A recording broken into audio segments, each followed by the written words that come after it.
I was doing some work pouring concrete outside on one of a million projects. It's a lot of work pouring concrete. You can't stop halfway through a concrete project. There's no such thing. I'll finish this later. I'll come back tomorrow and finish the surface of the concrete. Not one of your options. So after severe exertion, sometimes the older I get, the more I get cramps. Well, they really hurt. But sometimes I can't stop in the middle of the job, even though I know I'm going to get cramps later. I replenish electrolytes and water and do all that stuff, and sometimes I still get them. And it's similar with our lives. Sometimes it's just dang hard work, and sometimes there's not an easier way. And it's worth it to keep going and learning the lessons and doing the work and persisting and doing whatever it takes to get rid of the old habits, to quit being angry, to eliminate our PTSD, and to learn how to be responsible, loving, and happy.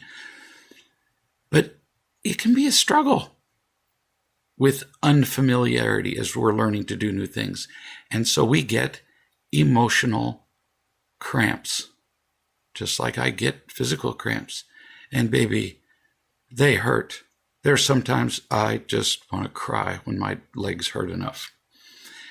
And when we get emotional cramps, we tend to quit the exertion. We tend to quit the labor. We tend to quit the effort. We quit the journey because of the discomfort. We can't put up with the discomfort, so we just stop. Well, you're not going to get cramps if you lie on the couch and eat Cheetos for the rest of your life. You're just not going to, because you're not going to get dehydrated and you're not going to overexert your muscles. And one thing you ain't going to get is cramps. No kidding. And then we go right back to the same old patterns. Now, we don't have cramps, but we ain't got anything else either. We got kind of lives that are just shells. So we defend ourselves. We isolate ourselves. We're addicted to being right or drinking or whatever. We have no life. We're dead, emotionally dead, because we're afraid of the cramps. So how do we learn to live? We have to be willing to endure the discomfort. We have to be willing to sometimes exert ourselves past what's comfortable and experience the cramps that come with the effort. It's not going to happen all your life. You're not going to have cramps all day long, but they are going to happen occasionally. And there's just no way around them. If you want to avoid them, you can, but the price is worse. It's death.